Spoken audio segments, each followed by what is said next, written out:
In the walk of faith, there is a sound that is impossible for us to get used to.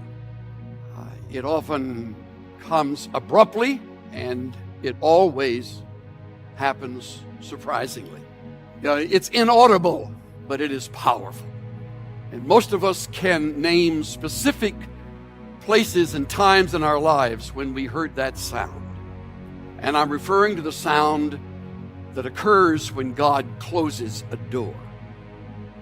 Now, the thing that makes it so difficult is that we usually misinterpret that sound.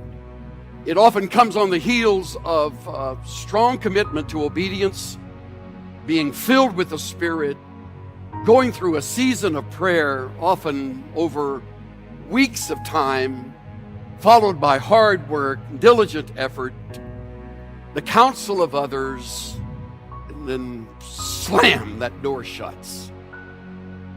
And to make it even more difficult is that following the closing of the door, there is silence. Deafening silence. God's silence. Where are you, God? Times like that, we are humbly reminded that He is the potter and we are the clay. He is the master, we are the servant. We say we willingly bow before Him, that He is our God and He is our guide, O great Jehovah. I'm just a pilgrim in a barren land. And I'm moving toward the goal of honoring you and serving you. And now this. To make it even more difficult, God does not tell us why. Certainly not then. God rarely, if ever, explains why. One thing is for sure, when that door closes, we do not think at that moment, this is going to lead me to something better.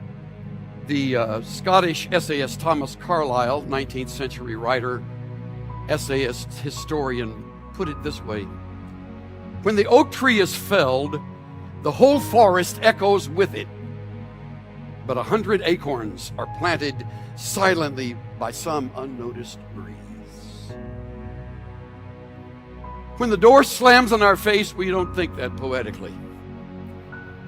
All we can hear is the falling of our oak and the thud as it hits the forest, destroying our dream, our hope, our anticipation.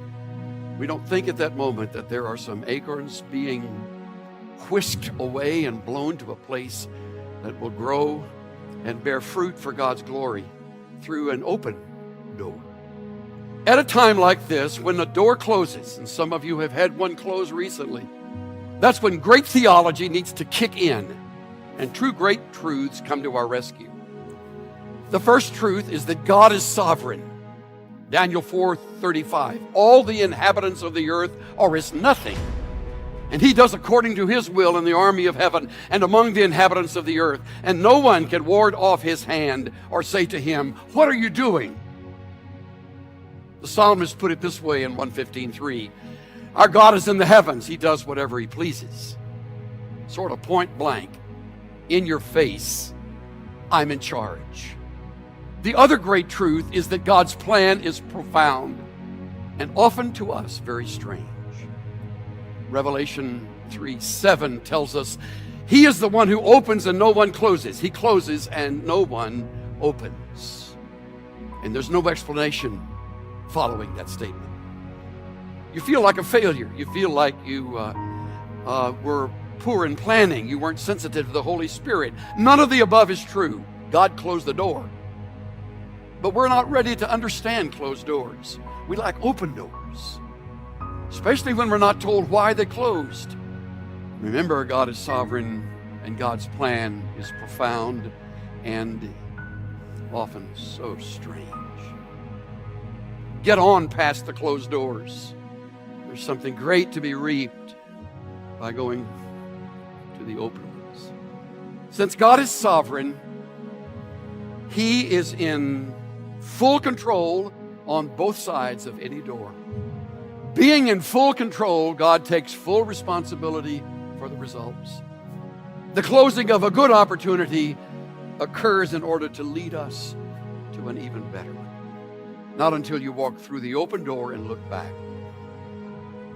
you realize the necessity of the other doors being closed.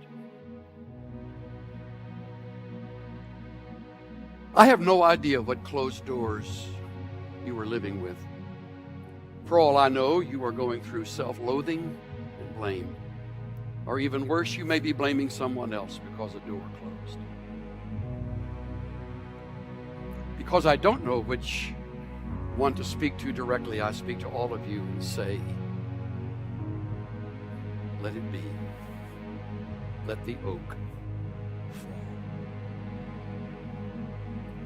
Let the acorns scatter. God moves in mysterious ways, his wonders to perform.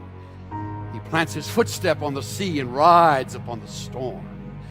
Deep in unfathomable minds of never-failing skill, he treasures up his bright design and works his sovereign